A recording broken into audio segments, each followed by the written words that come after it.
Oh god, please tell me.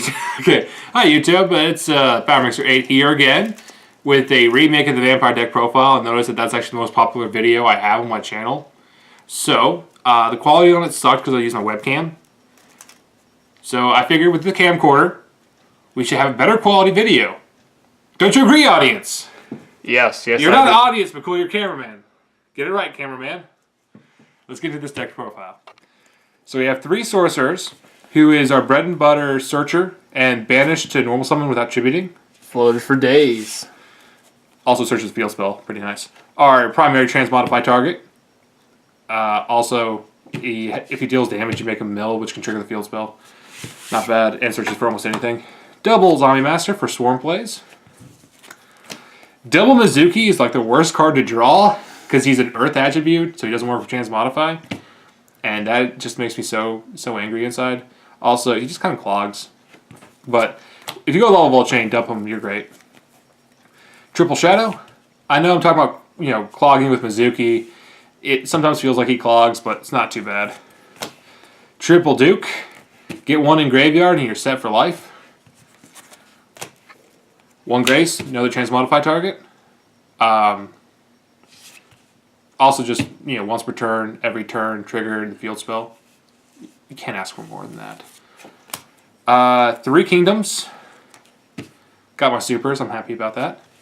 Parades. Triple Book of Life. The logic that your opponent won't have monsters in graveyard isn't really there because you can force your opponent to send monsters to graveyard. Specifically say, send a monster from your deck to the graveyard, and then you can just Book of Life it out. So it doesn't, it really doesn't matter if they're not playing heavy monsters or not. If they play any monsters, you can trigger this. You can get that going. Double Transmodify. It's really consistent. You just have Goblin Zombie, you go into Duke with it, you get a search and a pop, pretty much, if you have the field spell up. So, it's always good. 1 Allure for consistency. Double Lance to make sure my plays go through. 1 Dark Hole in case of emergency. Trap cards. Double Fiendish. Double Force.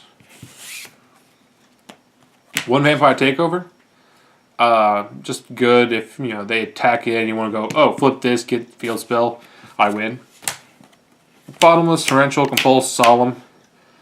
Then we have a Regeki Break and a Phoenix Wing to pretty much get the Mizukis or any dead vampires out of our hand. I don't like Divine Wrath, though, that much because it's not really chainable. If someone goes like, oh, I'm going to top deck MST, blind pop it, I'll be like, chain, put back your monster. Something like that.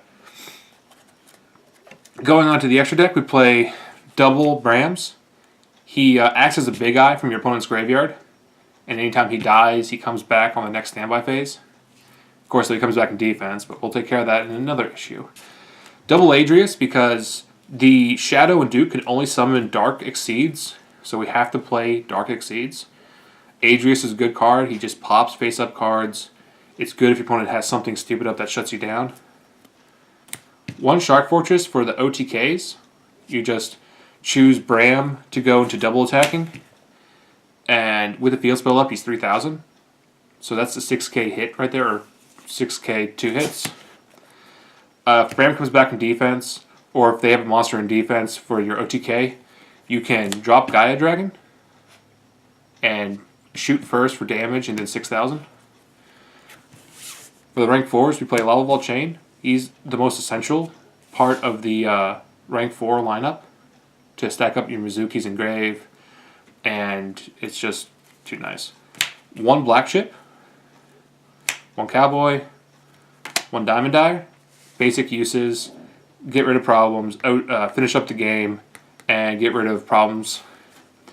1 Emerald, if you run out of targets for your field spell, you can put some vampires back to deck and then keep dumping them. 1 Key Beetle to protect the field spell. 1 Exciton Knight, if you're in the losing position and you just pretty much go like, banish Mizuki, summon Zombie Master, pitch a dude, pull a dude, Exciton, nuke. But honestly, he's not played as much as the double 101s. They just see the most play out of most of the 4s, except for Lava Ball Chain. He pretty much answers any problem by himself. So amongst all of these, you have the Adrius that takes care of problems. You have the 101. You have the Diamond Dyer. You have the Black Ship. Hell, you can even take out stuff from their graveyard that's a problem. They have Grapha. You can rip it out. If they play Medolches and they have a monster in there, you can rip it out. So if your opponent's going against Boojins, you can rip out their monster from their grave so they can't use it. So it's all pretty effective. As you can see, I took out the Plague Spreader, like I said. If I was... No, you don't have to go to me. But I took out the Plague Spreader just due to the fact that I always sided it out, and I didn't want to have Synchros, just pretty much like sitting in my extra deck that I couldn't use. So going on to the sideboard, I side Triple Mistake because outside of the Goblin Zombie and outside of the Sorcerer, I don't really search. And I'll generally do that like earlier and then flip Mistake on my opponent's turn and lock them out. Because Transmodify just summons from deck, doesn't actually search. Double Rivalry. All I play is one type. Everything in here is zombie. One of my rank 5s is zombie, so I really don't care about that. Double Overworked. Just to knock out Fire Fist, Boojins, stuff like that. Double Blackhorn. Extra Negation. I don't main any MSTs, so there's 3 on my side. I just feel that game 1 you don't need it, but as soon as you go into game 2, everyone always has a Shadow Mirror, or a Defissure, or a Macro, or a Soul Drain. So I feel that you really need the MSTs then. 1 Twister to complement the MSTs, and just to lock out other decks, Prohibition, because your monster lineup, there's really no monsters in here that other decks really play. And even if there were, they're not ones you would call on Prohibition.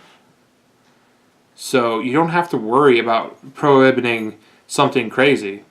And odds are, I mean, I've never seen another vampire deck in anywhere.